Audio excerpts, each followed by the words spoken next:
Now, customer service is a top-down proposition. You may have heard the expression before, crap rolls downhill. It does. It rolls downhill all the way to the customer. So how you treat your frontline employees will dictate how they treat your customers. Let me give you a real-world example. I worked for a beer distribution company in Chicago years ago in the 90s. And I was in the back room, in the receiving area, watching with one of my drivers. We were delivering beer there. We were putting up displays and stuff, and I was helping him. And I watched as a regional vice president for this grocery store chain who's in the back room just berating a store manager. I mean, it was abusive, and it was brutal. And he was just yelling at this guy and screaming at him for something. I don't even remember what he was screaming about, to be honest with you. But listen to this. Then I watched as that store manager, after this regional VP left, I watched him beat up the liquor department manager. And then when the store manager walked away, I watched the liquor department manager beat up the first employee he saw, which was actually this poor, nice, middle-aged woman who was stocking shelves in the liquor department. And then I watched her as she went to the liquor department checkout stand to help a customer. I watched her get short with that customer. And by the way, this all happened within 15 minutes. Imagine the long-term effects of this kind of abuse. This was one example over 15 minutes. Crap rolls downhill. You cannot treat people like crap and expect them to treat your customers well.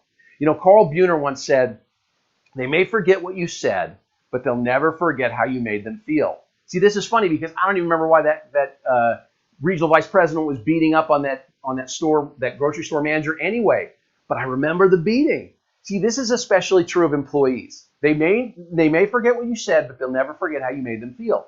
See, you can never expect your employees to care as much as you care, okay? And you can never expect them to care after a beating.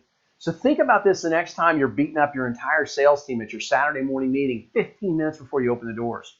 Do you think it's going to be a productive day? Do you think they're going to give everybody a great experience? Do you think that everybody who comes into to your dealership or your business that day is going to rate you on a 5, on a scale of 1 to 5? They're not. Your employees are going to treat your customers the way they're treated. How about just allowing your own personal life to make you short with your employees? You can't do that. See, crap rolls downhill all the way down to the customer. So let's recap what we've talked about so far, what good customer service is. It's not about solving issues. It's about not having issues in the first place. And if I can do good customer service, it leads to genuinely good reviews, higher customer retention, a willingness for people to spend more money with me, and it doesn't have to be great. Remember, it can just be good customer service. It doesn't have to be great. But Steve, my team is sharp, man. We're great, man. I'm the CEO. Everybody loves us. It's great. I ask them all the time. Oh, yeah, we blow people away. We do a VIP experience. Fantastic. Let me tell you something, Mr. CEO, Mr. Owner. Leadership is often clueless. No offense. But for most businesses that I work with, that I consult with, the leadership at the top is often clueless about the customer experience. So if you're a CEO or a senior leader watching this, you are likely oblivious to the real experiences of your customers. See, everything you see is filtered. Everything you see is distorted, like this view. See, everything presented to you is what we call a dog and pony show. You don't know what a dog and pony show is? I'll show you what a dog and pony show is. I was in the Marine Corps back in the 80s. In 1983, I was on the island of Guam. This is an actual picture of me. I won't tell you which one of these guys I am, taking it easy after we were out on the ocean that day in our little rafts. And that building behind us, that's not some blown out, destroyed, old building from World War II, although it may be from World War II. Those were our barracks. We loved them, but people who see this picture think that we lived in some kind of slum. We didn't. Those were the barracks. But those are what the barracks look like every day.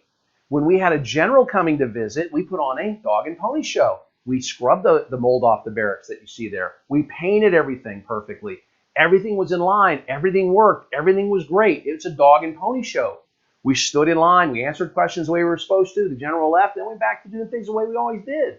That's what's happening to you. See, examples of your dog and pony shows is you get a lot of filtered or falsified reporting. I see it a lot. I see it a lot with my dealer clients. I see it a lot with my OEM clients. You're getting a lot of false reports from the field, from your own stores, from your own managers in your store.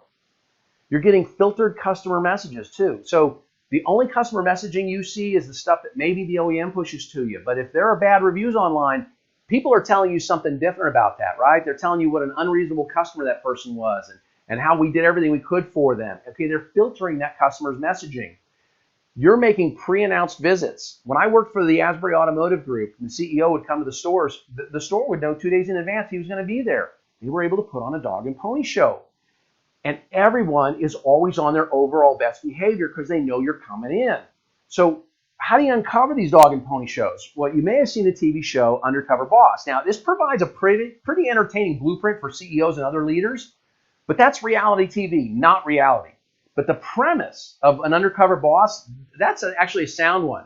So if you're the CEO, COO, president, regional vice president, whatever, you should always go unannounced to the front lines and do so on a regular basis so they don't know when you're going to be there.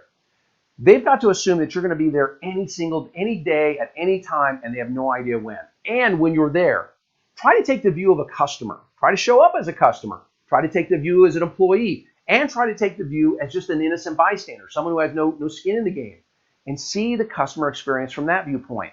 Also, go as yourself. Go as yourself as the CEO, but then learn how to get honest answers from people. See, you're getting filtered answers. And how do you get honest answers from people in the field? You learn 2 words. You learn show me. You become what we call a show me leader.